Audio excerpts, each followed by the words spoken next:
market crash of October 19th, 1987, the Dow Jones average fell 22.6%, and it finished at 1,738.42 points.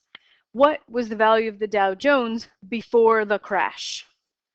Okay, so the value of the Dow Jones before the crash is what we're looking for. Let's let that be X. X will be the value of the Dow Jones before the crash.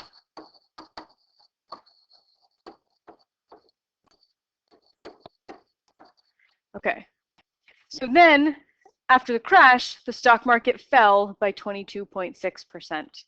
So X lost value, right? So the value before the crash is X, and then it lost 22.6% of its value.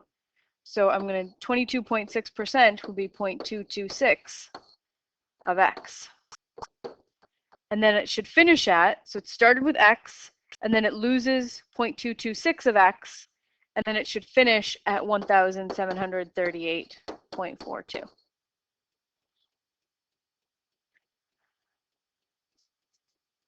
Another way to think of this is to say, well, we started at some value X, and we lost 22.6% of the value.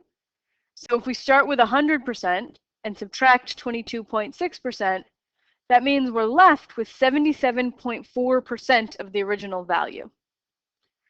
So I could also write this equation as saying, well, 0.774 of the original value before the crash comes out to 1,738.42, right?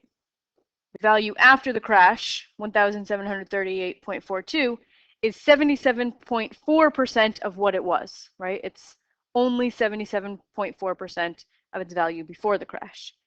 Then we just divide both sides by 0.774.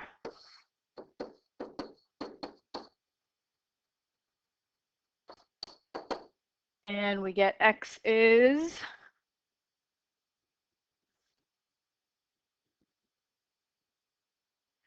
2,246, approximately.